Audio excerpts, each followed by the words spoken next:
دغه ځوانان چې په مزار شریف ښار کې د فني بیان په زده کړو بوخت دي د اسلامي امارت له لوري د ځوانانو د تعلیم په برخه کې له برابر شوی فرصت څخه خوښي څرګندوي. خواستم از همه جوانان همی هستند که زمینه برشان فراهم است از هر لحاظ که ما برای فعلا میبینیم، از لحاظ امنیتی، از لحاظ آموزش است، برای فعلا بهترین زمینه است، بهترین زمینه رشد است. خواستم از کل جوانان همی هستند که از کشور بیرون نروند.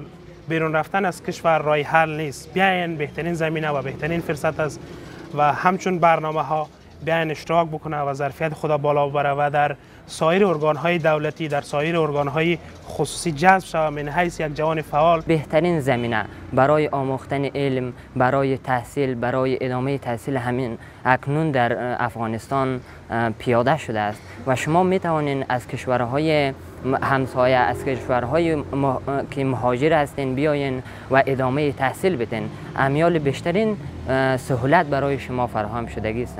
ما احساس خوشی داریم، واقعا سپاسگزارشان هستیم از امارت اسلامی که واقعا این زمینه رو برای ما، یه زمینه تحصیل یا امنیت برای ما فراهم کرده و تقاضامند است. مزیبت بیشتر خداوند توفیق بده ان شاء الله که زمینه های بیشتری برای ما ایجاد بکنه برای جوانان مملکت تا بتوانه جوانانشون بیشتر پیشرفت بکنه.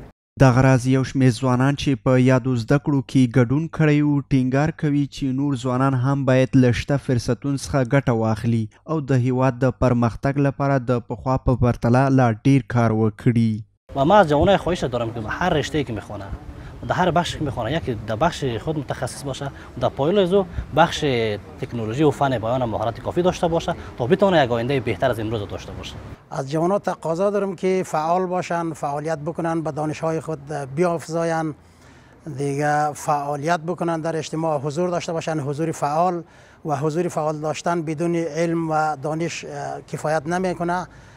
دانش بیافزایه، به داشته ها و اندوخته های علمی خود افزون بکنه و وقت است که فعال می باشه و از فعالیتش اجتماع و مردم و جامعه سود میبره. دا په داسې حال کې ده چې څو موده وړاندې د بلخ ولایت د اطلاعات او کلتور ریاست مسؤلین لخوا د فني بیان مهارتونو له ټولګي څخه یو شمېر ځوانانو هم د فراغت غونډه نیولې وه.